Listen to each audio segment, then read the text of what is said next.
Donc nous sommes en train de parler du pouvoir. Quelqu'un dit le pouvoir. Le pouvoir de la parole. Allons dans le livre de Matthieu chapitre 4 verset 4. Matthieu chapitre 4 verset 4. Que nous dit la parole de Dieu? La Bible dit qu'après être tenté par l'ennemi, Jésus répondit. Il est écrit, l'homme ne vivra pas de pain seulement, mais de toute parole qui sort de la bouche de Dieu. Quelqu'un dit toute parole.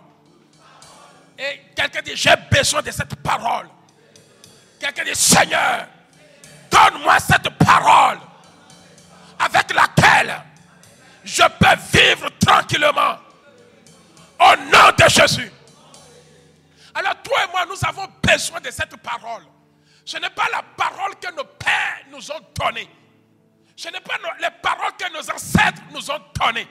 Alléluia. Ce n'est pas les paroles, mes bien-aimés, que ce monde t'a donné. Mais c'est la parole qui vient de Dieu. Tu dois apprendre à jeter et à rejeter la parole de tes parents. Alléluia. La parole de tous ceux-là qui t'ont dit que mon fils, mes bien-aimés, si l'Éternel te donne sa parole, elle est au-dessus de la parole de tes parents. Peut-être tes parents ont programmé quelque chose dans ta vie. Tu ne sais pas ce qu'ils ont dit dès ta naissance. Ils ont programmé des paroles. Ils ont dit des choses sur ta vie. Et ces paroles sont là pour être réalisées. Mais j'aimerais te dire, si la parole de l'Éternel vient après, il faut accepter de rejeter les paroles bien-aimées dans la chair de tes parents et de recevoir la parole spirituelle venant de l'Éternel. Parce que celui qui est au-dessus de tes parents, c'est Dieu. Celui qui est au-dessus de ta mère, c'est Dieu. Celui qui est au-dessus de toute personne, c'est Dieu. Alors si Dieu parle, rejette la parole charnelle, rejette la parole de tes parents et reçois la parole de Dieu. Et c'est alors que tu peux avancer, car le projet de Dieu est meilleur que le projet de tes parents. Le projet de Dieu est meilleur que le projet de tes parents. Qu'est-ce que tes parents t'ont dit? Mais Dieu peut t'amener plus loin. Là où les parents veulent que toi tu ailles, Dieu peut multiplier. Dieu peut faire à ce que tu puisses aller très très loin à cause de sa parole. Car là où la parole des hommes n'ont pas le pouvoir, mais la parole de Dieu émane un pouvoir que personne ne peut arrêter. Cette parole, c'est Jésus-Christ de Nazareth.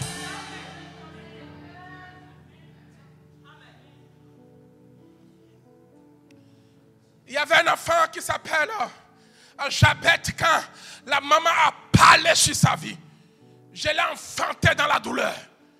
Mais un jour, cet enfant comprit que la parole de ses parents avait un pouvoir.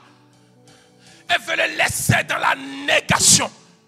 Mais il va se lever et dire, je veux la parole de Dieu. Peut-être tu es là, tu ne sais pas ce que tes parents ont prononcé. Peut-être d'autres sont ici, sont déjà orphelins, ont déjà perdu. Mais les parents ont déjà dit quelque chose. Mais bien aimé, j'aimerais te dire, l'homme peut mourir, mais la parole ne meurt jamais. Alors si tu as reçu une parole de tes parents, dès ta naissance, il est temps pour que tu dises, Seigneur, je ne veux plus de ces paroles, je veux ta parole, je veux ta parole, je veux ta parole. Même si ce que tes parents t'ont dit, c'est une bonne chose, je préfère que tu aies celle de Dieu. Parce que l'homme parle et il peut retirer sa parole. Mais quand Dieu parle, il ne retire jamais sa parole. C'est pour cela que Jésus va dire que l'homme ne vivra pas simplement du pain, mais de la parole qui sort de la bouche de l'Éternel. Est-ce que toi, tu es assez à cette parole qui sort de la bouche de Dieu, ou tu es assez à la parole qui sort de la bouche des hommes? Ayons assez à la parole qui sort de la bouche de Dieu. Et c'est alors que le pouvoir devient palpable, devient réel, devient, mes bien-aimés, touchable. Je ne peux pas vous parler de quelque chose que je n'ai pas vécu. Alléluia. Alléluia. Alléluia. Alléluia. Alors qu'est-ce que la parole? Il est écrit dans Romains 10, 17 que C'est ça. Oui. Ainsi, la foi vient de ce qu'on attend. Et ce qu'on attend vient de la parole de Christ. Donc, cette parole, c'est la parole de Christ. Alléluia. Tu dois te refaire. Tu dois te donner à cette parole qui est quoi? La parole de Christ. Alors, quels sont les effets de cette parole? Pourquoi nous parlons du pouvoir? Parce que je vous ai déjà longuement expliqué. Cela ne sert à rien de multiplier des paroles. Alléluia. Conforme-toi à l'esprit. Vis la vie de l'esprit. Tant que tu ne vis pas la vie de l'esprit, la parole reste inefficace. Tu peux l'employer, mais tant que tu n'as pas la vie de l'esprit en toi, tu peux parler comme tu veux. Tu peux crier comme tu veux. Tu peux multiplier les prières. Mais ce qui rend la parole de Dieu, qui donne le pouvoir à la parole de Dieu, c'est la vie de l'esprit. Tu dois sortir totalement du monde. Tu dois arrêter les pratiques du monde. Tu dois arrêter les comportements du monde. Tu dois arrêter les habillements du monde. Il faut qu'il y ait une différence entre toi et le monde. Tu dois te positionner non plus du pouvoir du monde, mais du pouvoir de Dieu. Parce que tu ne peux pas exercer un pouvoir sans des restrictions. Il y a des restrictions qui sont données à celui qui est au pouvoir. Celui qui est au pouvoir ne peut jamais se permettre de faire n'importe quoi. Il ne peut pas marcher seul pour aller là où il veut. Il faut un garde-corps pour le protéger. Celui qui est au pouvoir ne parle pas pour parler. Il doit parler parce qu'il sait que quand je dis quelque chose, on doit reprendre ce que j'ai dit. Voilà la vie de celui qui est au pouvoir. Celui qui est au pouvoir a une vie de restriction. Amen. La Bible me dit que tout est permis, mais tout n'est pas utile. Alléluia. Il est permis, mais ce n'est pas utile. Tout n'est pas utile pour le pouvoir. Quand tu veux exercer le pouvoir, tout n'est pas utile. Et je crois que ce soir, nous allons prier. Amen. Alors, quand Dieu, la Bible me dit que la parole vient de qui? La foi vient de ce qu'on entend. Parce que la foi, c'est cette parole. Et ce qu'on entend vient de la parole de Christ. Tout commence par là. Qu'est-ce que tu entends de Christ? Qu'est-ce qu'il te dit? Amen. Et quand vous réalisez que pour nous qui avons un peu étudié, j'ai dit un peu parce que je suis toujours dedans. Alléluia. On nous explique que la lettre tue. N'est-ce pas? Donc la parole de Dieu, c'est le logos. Amen. Mais il faut que ce logos, arrivé à un moment, devienne le rhéma. C'est pour cela qu'il est écrit: mon peuple périt faute de la révélation. Amen. Alors qu'est-ce que le rhéma? Souvent on entend le rhéma, c'est quoi? Le logos, c'est quoi? Le logos, c'est ce que je viens de lire. La foi vient de ce qu'on attend. Ce qu'on attend vient de la parole de Christ. Ça, c'est le logo. Amen. Mais cette parole devient le rhéma, pas le rhéma pour tout le monde. Parce que le rhéma n'est pas universel. Le rhéma, c'est la révélation que toi tu reçois de cette parole. Alléluia. C'est la pratique que toi tu fais de cette parole. Du moment où cette parole s'incarne en toi, alléluia, elle commence à faire son effet, alors tu es dans le rhéma, tu es dans la révélation. Mais tant que la parole n'a pas fait son effet, tu es toujours dans le logo. J'ai lu, voici les miracles qui accompagneront ceux-là qui auront cru. Ok, ça c'est le logo. Mais quand je rentre en moi, cette parole devient un rhéma. Alléluia. Je me lève. Je n'attends plus les gens pour aller. Quand je suis dans la rue, il y a quelque chose qui bouillonne en moi. Ça, c'est le rhéma. J'ai laissé le logo de l'autre côté. J'ai laissé ce que j'ai médité de l'autre côté. J'ai laissé l'écriture de l'autre côté.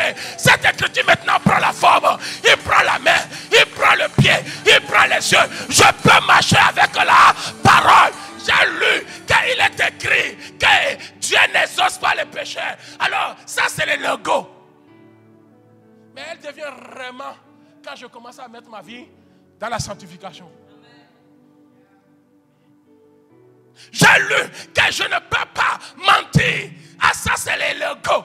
Mais le rhéma pour moi, lorsque j'ai pris la décision de dire toute la vérité, va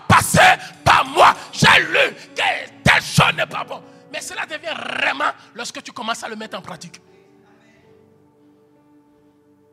Les Rema, ce n'est pas la révélation. Ah, c'est Rama. Non. Rema commence lorsque cela se met en pratique. Amen. Alléluia. Les Rema, ce n'est pas ce que nous disons derrière. Ça veut dire ça. Non, ça c'est toujours le logo. Les Rema, quand je vis la parole de Dieu, elle devient le Rema. Le Rema veut dire quoi? La vie de ce que j'ai lu. Amen. Et nous en avons besoin. Quelqu'un dit nous en avons besoin. Dans le livre de Hébreux chapitre 4 verset 12. Hébreux chapitre 4 verset 12. Amen. Hébreux chapitre 4 verset 12. La Bible dit, car la parole de l'Éternel est comment? Est vivante, est efficace. Donc du coup, du moment où tu commences à utiliser cette parole, elle te donne pouvoir. Quelqu'un de pouvoir. Amen. Nous avons ce pouvoir. Mais il y a des choses à mettre en pratique pour que ce pouvoir prenne fonction en nous. Alléluia. Si tu ne mets pas ta vie en ordre, alléluia, ce pouvoir ne peut pas prendre fonction. Regardez le pouvoir de la parole. Alléluia.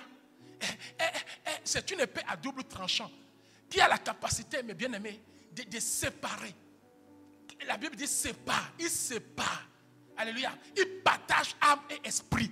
Donc quand tu as ce pouvoir de la parole, tous les esprits malins, maléfiques, sataniques qui troublent ton âme, tu peux prendre autorité et les séparer. Ça, c'est le pouvoir de la parole. Alléluia. Et quand tu as le pouvoir de la parole, dans 2 Timothée 3,16. 2 Timothée 3,16. Donc la parole te donne ce pouvoir, mais bien aimé, la Bible dit que toute écriture est inspirée de Dieu, est utile pour enseigner. Donc premièrement, quand tu as le pouvoir de la parole, tu deviens un enseignant. Un enseignant, c'est quelqu'un qui a la capacité d'éduquer. Amen. Donc quand tu as le pouvoir de la parole, tu commences à éduquer premièrement ta vie. Premièrement, ton foyer. Premièrement, tout ce qui se trouve dans ta maison. Alléluia. Aucun étranger ne peut rentrer. La Bible dit que la parole luit dans les ténèbres. Qu'est-ce que les ténèbres ont fait? Ils ont pris la fuite. C'est-à-dire, quand tu as ce pouvoir, tu rentres au milieu d'eux, ils prennent tous la fuite. La Bible dit que les ténèbres n'ont pas pu le contenir. Étant la parole, il ne peut pas te contenir, il ne peut pas t'engloutir, il ne peut rien faire pour toi, il ne peut que dissiper, disparaître devant toi. Et je prie, tu as ce pouvoir. Et quand tu vas parler, la chose va s'arriver au nom de Jésus. Donc, nous avons le pouvoir d'enseigner. Enseigner, c'est éduquer. Enseigner, c'est pour convaincre. Alléluia. Quand tu as la parole, tu peux convaincre quelqu'un. Regardez les autorités, les gens qui ont le pouvoir. Quand ils parlent, avec conviction, quoi. Amen. Alléluia. Et ils sont là, ils insistent à cause de leur autorité. On fait tout pour les arrêter et ça devient guerre. Or, tu ne peux pas avoir le pouvoir si tu n'as pas la guerre. Toute personne qui a le pouvoir, on les déclare toujours la guerre. Amen. Alors, il faut que tu aies tout ce qu'il faut pour que lorsque la guerre commence, alléluia, parce qu'on ne peut pas te laisser régner comme ça. Amen. Tu vas épouser la femme de quelqu'un, la fille de quelqu'un, avec tous les principautés. Oh, la Bible dit que l'homme est le chef. Oh, mon frère, va chercher. Ce chef-là vient de qui? Elle ne vient pas de ton père ni de ta mère, elle vient de Dieu. C'est Dieu qui établit. Alors tu dois t'établir chef. Oh, Dieu te donne ce chef le jour où tu viens recevoir la bénédiction. Le jour où tu reçois la bénédiction, Dieu t'établit maintenant comme chef du foyer. Alors quand tu rentres à la maison, tu parles. Tout le monde obéit, écoute. Mais tant que tu n'as pas la bénédiction, tu ne deviens pas encore ce chef. Parce que celui qui est établi chef, c'est Dieu. Ah, il ou un chef le jour où tu viens recevoir sa bénédiction. Et il t'établit. C'est pour cela que jusque-là, tu essayes. Mais personne n'obéit à personne. Amen. Je parle à quelqu'un. Je vais encourager quelqu'un à se marier. Hein. Sinon, mon évangile, là, ce n'est pas pour relâcher. Hein. C'est pour l'esprit. Amen. Donc, le pouvoir commence lorsque... Parce que tu veux parler à ta femme, tu dis que je suis chef. Mais qui t'a établi chef même sur moi? C'est ton père ou c'est ta mère? Tu vas lui dire, Dieu, à quel moment tu m'as amené devant Dieu? Hey. Alléluia. Parce que ce jour-là, on va te dire que l'homme est devenu quoi? Le chef comme Christ est quoi? Est chef. Tu veux aimer ta femme comme Christ, mais tu n'as pas encore fait ce que Christ te dit. Tu ne peux pas. Tu es limité. Tu vas aimer comme le monde. Le monde aime en insultant, en frappant, en dominant, en faisant d'elle esclave. Ça, c'est l'amour du monde. Mais quand tu as l'amour de Dieu, peu importe ce que tu lui fais, tu ne lui changes jamais son prénom. Si elle est bébé, même dans les problèmes, elle est bébé. N'est-ce pas, madame? Même dans les problèmes, je t'appelle toujours bébé. Même si elle change un peu, je sais qu'elle va revenir. Mais moi, même dans les problèmes, je l'appelle bébé. Amen. Alléluia. C'est bébé. Amen. Ça ne change pas. Bébé, on ne parle pas comme ça. Bébé. Bon. Mais en réalité, c'est moqueur, je l'appelle souvent. Alléluia. Elle a 3 prénoms. Il y a la grâce, moqueur et bébé. Amen. Donc dans mon téléphone, tu vas voir ma grâce. Alléluia. Ou moqueur, je ne sais pas. Ah, ma grâce, oui, d'accord. Bref, alléluia. Et j'ai ce pouvoir parce que Dieu m'a béni pour ça. Mais tu as le pouvoir, mais qui t'a béni? Même le chef, quand on le lui là, il y a un sacerdoce à faire. Et on vient maintenant, dingo. Amen. Donc le pouvoir de la parole te permet de convaincre, de corriger. Quand tu as ce pouvoir, tu corriges. Tu dis à telle personne, ça ne se fait pas. On est en Christ, il ne faut pas faire ça, il ne faut pas faire ça, il ne faut pas dire ça. Tu corriges parce que tu as le pouvoir et ça marche. Amen. Mais si toi-même tu n'es pas dedans, tu veux parler à ton mari, il te regarde seulement. Amen. Ayons le pouvoir. Alléluia. Tu vas prier, ça va marcher. Et pour comment instruire dans la justice. Le pouvoir nous permet d'être une des personnes comment instruire. Alléluia. Afin que, verset 17 je crois. Afin que l'homme de Dieu soit comment accompli et propre à toute bonne œuvre. Donc quand tu as ce pouvoir, tu es prêt à tout faire. Quelqu'un dit je suis prêt à tout faire. Dis-le, je suis prêt à tout faire. Alors, nous définissons le pouvoir comme... Le pouvoir, c'est quoi? C'est être capable. Quelqu'un dit être capable. Être capable de faire quelque chose. Alléluia. Être capable de faire. Être capable d'agir. Amen. Et la Bible dit que le pouvoir nous donne cette capacité. Elle te donne l'autorité. Quand tu as le pouvoir, tu deviens une autorité. Mais tant que tu n'as pas le pouvoir, on ne peut pas t'appeler autorité. Amen. Quand on dit nous les enfants de Dieu, l'autorité, c'est que quelque part, nous avons le pouvoir. C'est ceux-là qui sont au pouvoir qu'on appelle comment? Autorité. Et quand tu n'as pas le pouvoir, on ne peut pas t'appeler autorité. On va t'appeler citoyen. Et quand tu es citoyen, on peut te mettre en prison, on peut faire tout avec toi. Or, celui qui est autorité, on ne le touche pas. On ne touche pas à une autorité. Même la Bible nous dit dans le livre de Romains qu'elle ne touchez pas aux autorités. Amen. Ce n'est pas moi qui ai écrit. Hein. C'est la parole de Dieu. Donc quand tu deviens, tu as le pouvoir, tu deviens une autorité. Alors qui peut te toucher? Personne. C'est pour cela que tu peux faire tout ce que tu veux. Tu ne peux pas me toucher. Tu me touches, tu vas me voir. Il y a des fidèles, ça date de longtemps. Hein. Et tu es là, tu vas voir le fidèle qui vient.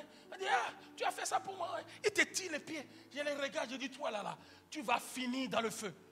Amen. Et il finit dans le feu. Hein. Soit il disparaît. Amen. Parce que la mission, ce n'est pas de détruire. La mission, c'est de construire. Alors si toi tu viens pour détruire, je vais te laisser faire. Quelqu'un se lève et dit, gloire à Jésus.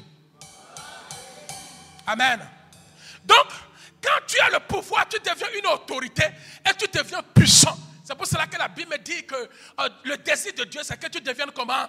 Puissant. Quelqu'un dit puissant.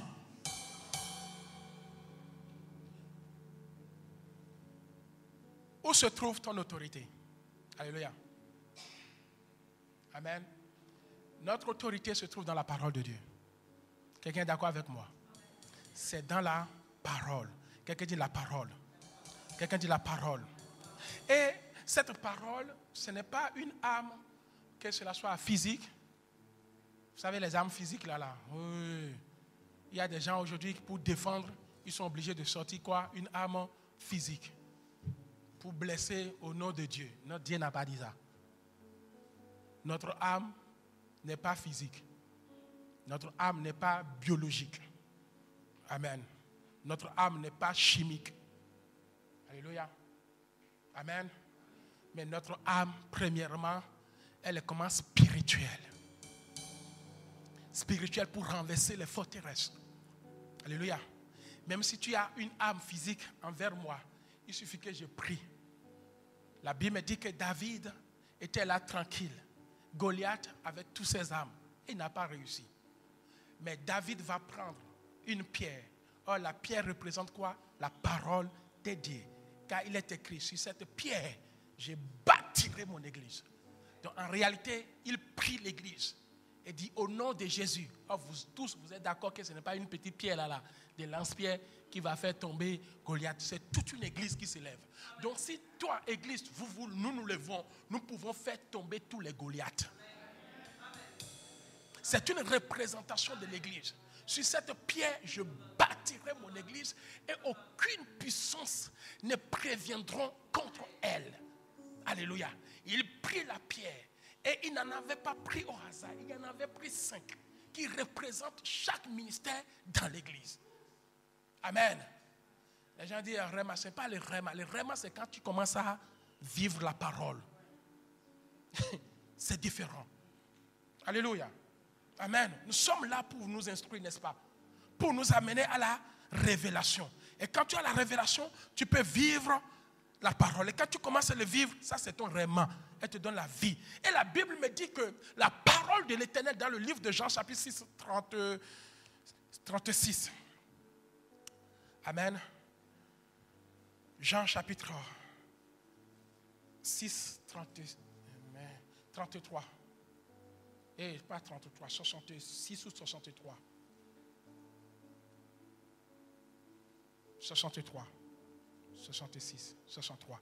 La Bible me dit que dans Jean chapitre 6, 63, c'est l'esprit qui vivifie. La chair ne sert de rien. Les paroles, quelqu'un dit les paroles. Donc quand tu es là, Dieu t'a donné une parole. Les paroles que je vous ai dites, autrement dit que je vous ai données, sont deux choses, esprit et vie. Or, nous prenons simplement le côté de la vie. La vie, c'est le pain. La vie, c'est la guérison. C'est la vie, le manger. La vie, le mariage. La vie, c'est tout cela. Et le côté esprit, alors. Or, si tu enlèves, mes bien-aimés, l'esprit dans la parole, tu perds le pouvoir. Il ne te reste que la vie. Or, Jésus a dit, l'homme ne vivra pas simplement du pain. Le pain te contribue à la vie. Le pain, c'est le mariage. Ah, tu peux venir à l'église, pasteur, prie pour mon mariage, prie pour mes blocages, prie pour ça. Je vais prier. Mais à quel moment tu vas ajouter l'esprit à ta vie? Et quand tu ajoutes l'esprit à ta vie, c'est alors que la Bible dit que l'esprit qui vivifie. Alors tout va commencer par vivre dans ta vie. Et c'est ce côté-là qui nous manque. Comment ajouter la vie de l'esprit à la parole de Dieu? Amen. Quand tu vas commencer à être régulière dans les choses de Dieu, alléluia, dans des prières, dans des jeûnes, c'est alors que tu verras la gloire de Dieu. Dans le livre de Matthieu, à chapitre 28.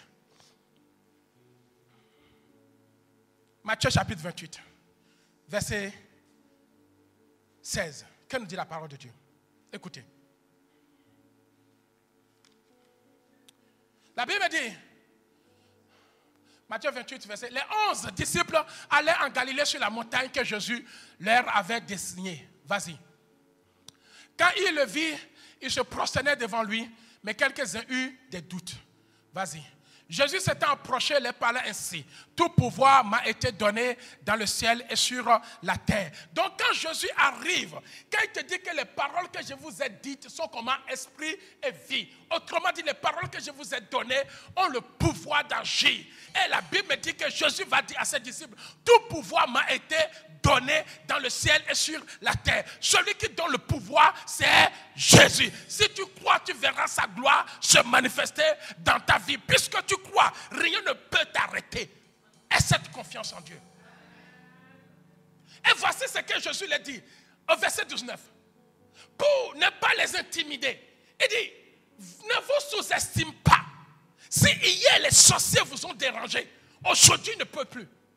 Si hier votre affaire ne marche pas, aujourd'hui ne peut plus. Si hier vous ne pouvez pas parler à ces gens-là à cause de ce qu'ils ont, c'est moi qui vous envoie. Tout pouvoir m'a été donné au ciel comme sur la terre. Donc autrement dit, il n'y a personne sur la terre qui peut se lever contre toi. Autrement dit, il n'y a personne dans les cieux qui peut se lever contre toi. Autrement dit, tout ce que tu lis au ciel comme sur la terre, oui, ce pouvoir m'a été déjà donné et je te le donne. Et il dit, allez maintenant, allez, faites de toutes les nations des disciples. Autrement dit, nous avons la capacité, mes bien-aimés, d'aller sauver les âmes. Amen. N'aie plus peur. Tu peux le faire. Tu ne vas pas sous le pouvoir de quelqu'un, mais tu vas sous le pouvoir de Christ. Quelle que soit la puissance de l'occultisme dans laquelle se trouve cette personne, tu peux le ramener en Christ. N'aie pas peur. Quelqu'un dit n'ayons pas peur. Quelqu'un dit n'ayons pas peur. Et nous avons ce pouvoir. Ce pouvoir se trouve, mes bien-aimés, en nous. Quelqu'un dit en nous. Alors, quand le Seigneur les promet ces choses, il les dit. Alors, comment cela se fera? Comment cela se fera? Dimanche dernier, je vous ai parlé comment les disciples, arrivaient à un moment, ils pouvaient chasser les démons, et arrivé un moment, ils ne pouvaient pas. Et Jésus les dit, aujourd'hui, vous avez la parole comme vie. Mais il vous faut quelque chose de l'esprit pour compléter la parole. Parce que vous ne pouvez pas exercer le pouvoir en dehors de l'esprit. Il faut que vous soyez revêtus, alléluia, de la puissance pour que quand vous parlez, cela ne soit plus des paroles de vie, mais cela soit des esprits qui accompagnent, qui opèrent dans un domaine où personne ne peut résister. Et le Seigneur les dit, tout pouvoir m'a été donné. Vous avez la parole. Je suis le chemin, la vie et la vérité. Je le suis, je vous ai donné, mais il vous faut quelque chose, le Saint-Esprit. Lorsque le Saint-Esprit deviendra sur vous, alors tout ce qui sort de votre bouche sera inspiré, de telle enseigne que vous pouvez corriger les gens, vous pouvez redresser les gens, vous pouvez éduquer les gens, vous pouvez, mes bien-aimés, amener les gens à vivre une vie sauvée.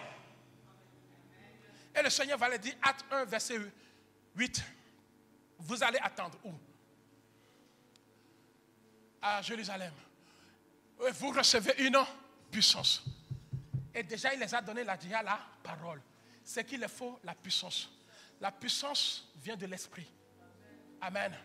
Vous recevez une puissance. Le Saint-Esprit survenant sur vous. Et vous serez maintenant mes témoins. Vous pouvez parler à des situations. Alléluia. Partout. Il ne vous refuse aucun endroit. Alléluia. C'est pour cela qu'il faut oindre tes pieds. Amen. Si tu dis je ne veux pas, il n'y a aucune principauté qui peut vous résister. Et vous serez mes témoins à Jérusalem, dans toute la Judée, dans la Samarie, jusqu'aux extrémités de la terre. Ça, c'est ce que Dieu nous donne comme pouvoir. Amen. Alors, passons maintenant à chapitre 2. Quelque chose s'est passé. Chapitre 2, verset 1. La Bible dit que le jour de la Pentecôte, ils étaient tous ensemble dans le même lieu. Continue.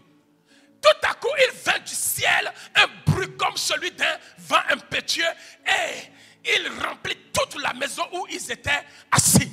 Mais bien aimé, si tu as le Saint-Esprit, a cette assurance que tu as le pouvoir. Ne coupe plus derrière, je ne sais pas quoi. Tu peux le faire aussi.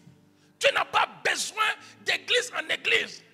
D'église en église, les églises n'ont aucun problème. Le problème, c'est toi.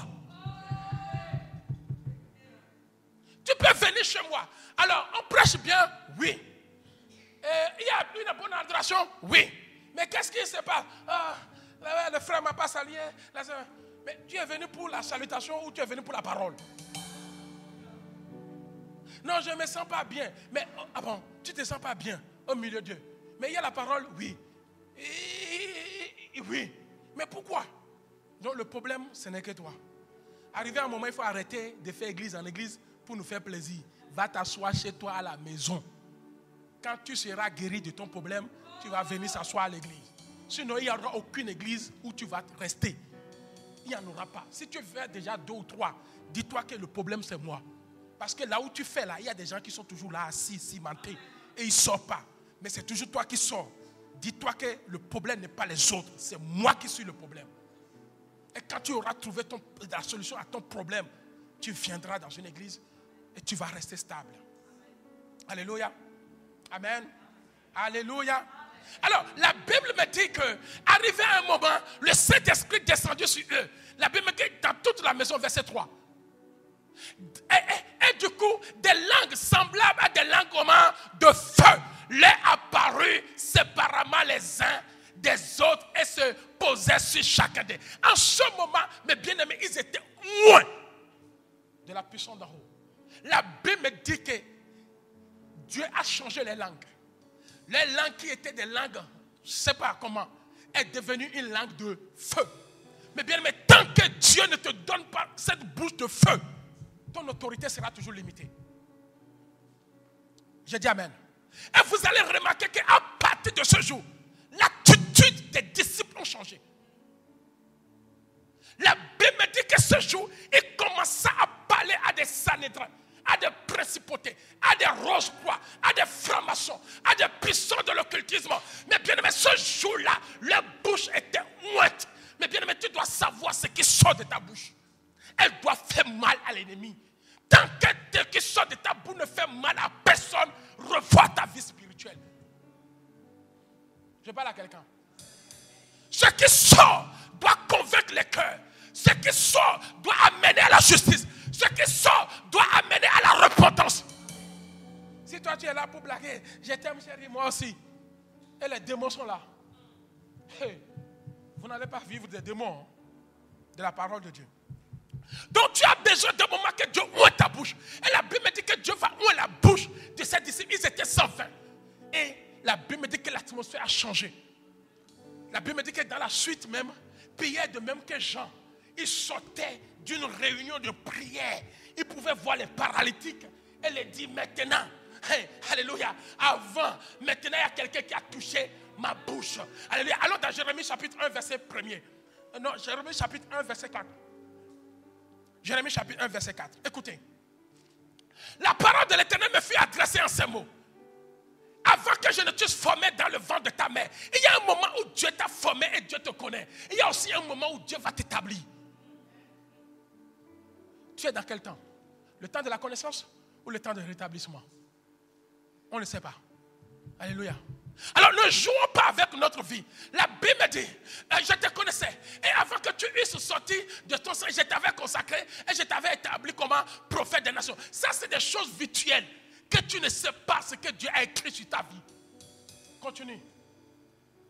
Je répondis, ah Seigneur éternel, voici je ne sais pas parler. Tout commence par le parler. Tu es là, tu es un enfant de Dieu, Dieu te connaît, mais tu ne sais pas parler, tu ne sais pas prendre autorité, tu ne sais pas prier, tu ne sais rien faire. Mais si c'est pour insulter, là tu as la parole. Si c'est pour faire mal, là tu as la parole. Si c'est pour gronder, là tu as la parole. Si c'est pour manquer du respect, là tu as la parole. Si c'est pour maudire, là tu as la parole. Mais si c'est pour faire du bien, tu perds la parole.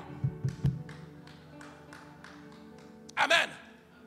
La Bible me dit, il y a un temps que Dieu te connaît. Mon frère, quand tu es là, Dieu te connaissait. Et voici maintenant le temps de ta consécration. Que veux-tu faire de ce temps? Alléluia. Depuis qu'on t'a mis au monde, Dieu te connaît. Et Dieu sait qu'un jour, tu seras assis ici. Tu n'es pas assis pour être assis. Tu es assis pour être consacré. Tu es assis pour être loin. Tu es assis pour maintenant renverser les forteresses. Oui, assez, c'est assez. Ils ont usé de toi. Ils ne te connaissaient pas. Ils ne savaient pas qu'un jour, tu vas être loin. Ils ne connaissaient pas. Si tu n'es pas mort, voici le temps de ta consécration. Dieu va dire à Jérémie, Jérémie, tu as vécu toutes ces choses, mais tu n'es pas mort parce que moi je te connaissais et j'avais prévu un temps pour que toi tu renverses les forteresses. Mon frère, ma soeur, tu n'es pas là au hasard. Cherche ce pouvoir, il se trouve dans la parole de Dieu et c'est alors que les principautés de ta famille, tu peux les renverser. Le verset 7. Et l'Éternel me dit, ne dis pas que tu es un enfant, car tu iras vers tous ceux-là auprès de qui je t'enverrai, avec pouvoir, avec autorité, avec puissance. Les disciples ne peuvent rien faire s'ils ne reçoivent pas la langue de feu. Ils ne reçoivent pas la langue de feu. Et tu diras ce que je t'ordonnerai. Parce que celui qui a le pouvoir reçoit des ordres. Il reçoit des ordres. Quel ordre toi tu reçois? L'ordre de faire du mal ou de faire du bien? L'ordre de forniquer ou de vivre une vie de sanctification? L'ordre de mentir ou de dire la vérité? L'ordre, mes bien-aimés, de blesser ton frère ou bien de penser les plaies de ton frère? Quel ordre, mes bien-aimés, nous recevons de la part de l'Éternel? L'ordre de pardonner ou de garder rancune à vie? Quel ordre tu reçois? Le verset 8. On peut prendre le verset 9. Parce que nous voilà. Puis l'Éternel étendit sa main, toucha ma bouche. Et l'Éternel me dit, voici, je mets ma parole dans ta bouche. My God. Quelle est cette parole? Une parole de feu. Alors dans Jérémie toujours 4, 14. Attends, je vérifie. Non, Jérémie. Alors dans Jérémie 23, verset 29. Écoutez. Jérémie 23, verset 29. La Bible me dit, ma parole n'est-elle pas comme quoi? Un feu. Donc quand Dieu te met sa parole dans ta bouche, alléluia, cette parole c'est un feu. Le feu qui dévore. Le feu qui fait mal. Le feu a une autorité. Quand ça commence, vous ne faites rien là. Quand quelqu'un a un feu, c'est quelqu'un qu'il faut fuir. Alléluia. Et j'aimerais t'établir que tu as un feu. Les gens vont te fuir. Les gens vont te fuir.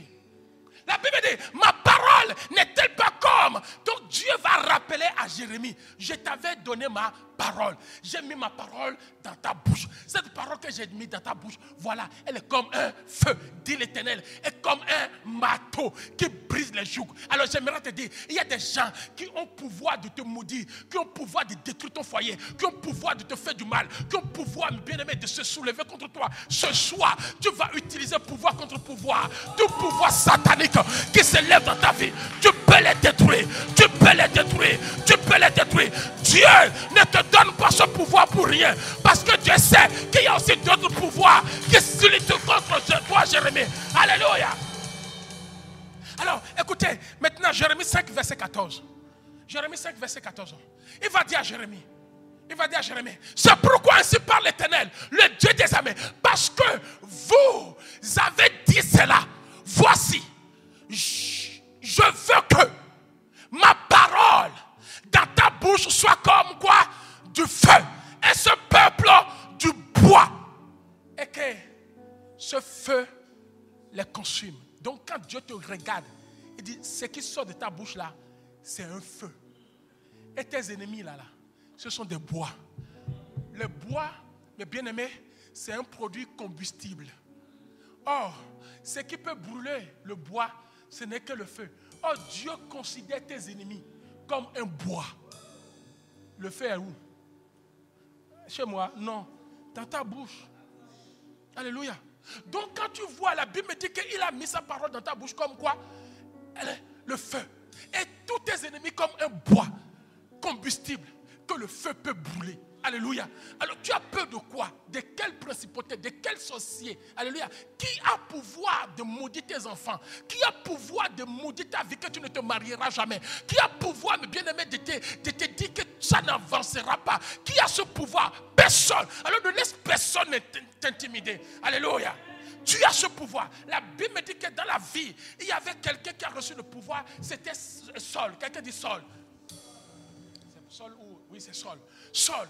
Qui est devenu comment? L'apôtre Paul. Avant, il s'appelait Saul. Saul s'est levé. Alléluia. Il a tué Étienne. Ils étaient 7 à devenir diacres. Alléluia. Pour que l'œuvre avance. Mais cet homme a reçu un pouvoir maléfique. Amen. Pour tuer les gens. Allons dans le livre de Actes chapitre 7. Actes chapitre 7, verset 58. La Bible dit, il le traînait hors de la ville et le lapidait. Les témoins déposaient leurs vêtements aux pieds d'un jeune homme. Alléluia. D'un jeune homme qu'on appelle comment? Saul. Donc Saul va lapider qui? Étienne. Et il était content. Mais bien aimé, qui est Étienne? Un croyant comme toi. Quelqu'un qui avait la parole de Dieu. Mais bien aimé, c'est pour cela que ce n'est pas parce que tu es chrétien qu'il n'y a pas de pouvoir qui ne se lutte pas contre toi. Il y a des pouvoirs sataniques qui sont là, qui veulent détruire ta vie.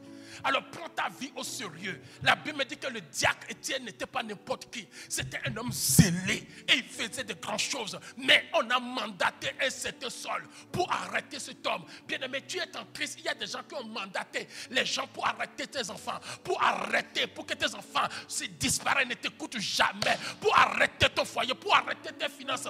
Ils ont tout fait pour arrêter les choses. Mais ce soir, tu as le pouvoir de détruire ces gens. Maintenant, chapitre 8. Le verset 1 me dit, chapitre 8, verset 1. La Bible me dit, Saul avait approuvé le maître de qui? D'Étienne. Il reconnaît que c'est lui qui a fait. Il y a des gens dans ta famille, ils reconnaissent que c'est eux qui t'ont fait du mal. Ils t'ont avoué. Qu'est-ce que tu fais de ça? Tu dois prier pour que Jésus les rencontre. Jésus doit les rencontrer. Et la Bible me dit que Étienne n'était pas seul. Parmi les diacres, il y avait aussi quelqu'un qu'on appelle Philippe.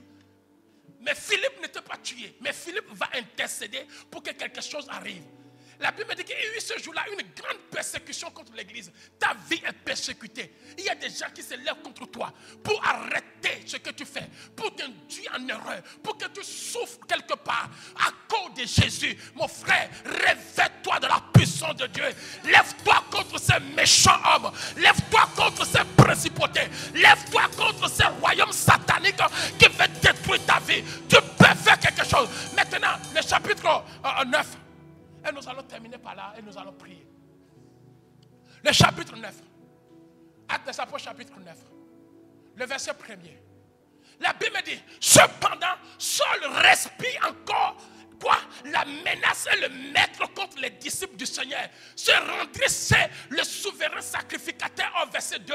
La Bible dit, elle lui demanda des lettres pour les synagogues de Damas. Donc Saul va prendre encore pouvoir pour aller détruire les gens. Là où tu es, il y a des gens qui sont en train de réclamer un pouvoir pour t'éliminer, pour te tuer, pour tuer tes enfants, pour tuer. Ils l'ont déjà fait en premier. Est-ce qu'ils vont continuer à faire? Écoutez ce qui s'est arrivé à cet homme. Amen. Il a demandé pouvoir d'aller tuer. Il y a des gens qui réclament ton âme. Cette année, alléluia, le feu va sortir de ta bouche et va les arrêter. Non, soyons vrais. Le feu va sortir de ta bouche et va les arrêter. Ils ont détruit ton premier mariage. Tu as essayé de t'arranger pour le deuxième. Ils sont toujours là. Tu as essayé de t'arranger. Ils sont toujours là. Ils ont détruit. Mais quel est ce problème qui ne s'arrête pas? Alléluia. Mon frère, révoltons-nous. Rentrons dans une prière, mes bien-aimés, sans merci, sans miséricorde. Brisons cela qu'on doit briser. Alléluia. Détruis cela qu'on doit détruire. Amen. Notre vie n'est pas là pour des échecs. Pendant que toi tu es là, il y a des gens qui sont partis demander ton âme à des sorciers, à des principautés. Saul est parti demander à un sacrificateur l'autorisation d'aller tuer encore. Il reçut le pouvoir. Mais aujourd'hui, Dieu te donne l'autorisation d'aller donner la vie, d'arrêter le mal, d'arrêter le pouvoir satanique qui se lève contre toi. Mais bien aimé, ne jouons pas avec l'ennemi. Amen. Ne jouons pas avec l'ennemi. La Bible me dit que quelque chose s'est passé. Vas-y, continue. Et comme il était en chemin et qu'il s'approchait de Damas, la Bible me dit tout à coup, une lumière venant du ciel resplendit autour de lui, le frappa. Au verset 4. Il tomba par terre et il entendit une voix qui lui dit, Seigneur, je prie que les sorciers de cette année, et même il dit, qu'est-ce que j'ai fait à cette femme? Qu'est-ce que j'ai fait à cet homme? Laissez-moi tranquille, laissez-moi vivre. Est-ce que quelqu'un peut se lever? Lève-toi, lève-toi, lève-toi, lève-toi, lève-toi. Lève-toi, lève-toi, lève-toi, lève-toi. Quelqu'un dit, Seigneur, à partir de maintenant, toute personne qui a reçu un mandat de me faire du mal, que le feu de l'Éternel les localise et les fait tomber. Prie maintenant, prie maintenant, prie maintenant, prie maintenant. Tu peux prier, tu peux prier, tu peux prier, tu peux prier, tu peux prier. Il y a quelqu'un qui a reçu un mandat. Il y a quelqu'un qui a reçu un mandat. Il y a quelqu'un qui a reçu un mandat. Tu peux, que le sol de ma vie tombe. Que le sol de mon foyer doit tomber. Que le sol de cette église doit tomber. Que le sol devienne de poudre. Ouais, que ton feu, par le nom de Jésus. Quelqu'un dit Seigneur. Quelqu'un dit Seigneur, Jésus-Christ de Nazareth, tu as mis ton feu sur ma bouche. Et ce que je déclare, c'est le feu que je vomis. Je viens cracher ce feu sur les sols de ma vie. Mais bien aimé, il y a des sols dans ta vie. Ils veulent détruire ton foyer. Regarde les problèmes qui sont en train d'arriver. Tes enfants se lèvent contre toi. Ta belle-mère se lève contre toi. Ton beau-frère. Et rien ne va. Parce qu'il y a des sols qui sont dans ta vie. Alléluia. Mais ces sols vont se retrouver par terre. J'ai dit ces sols vont se retrouver par terre. Quelqu'un dit Seigneur, à partir de maintenant, tu m'as donné pouvoir. Pouvoir contre pouvoir. Pouvoir contre pouvoir. Pouvoir contre pouvoir. Je viens briser les sols de ma vie. Tous les sols qui réclament mon nom, qui réclament mes finances, qui réclament mes enfants, toi esprit des sols, je m'adresse à toi au nom de Jésus, au nom de Jésus, que le feu de Dieu te consume. Commence à prier, commence à prier, commence à prier, commence à prier, commence à prier. Yabababe, Brokotarabakate. Oui, toi seul, les sols de cette ville, les sols de cette ville, j'envoie le feu, j'envoie le feu, j'envoie le feu, j'envoie le feu, j'envoie le feu. Tu dois tomber, tu dois tomber, tu dois tomber, et tu tombes maintenant, et tu tombes maintenant, et tu tombes maintenant, et tu tombes maintenant. Prie, prie, prie, prie, prie, prie, prie, prie, prie, que tous les sols de ta vie, de ta vie, de ta vie, de ta vie, de ta vie, par le nom de Jésus.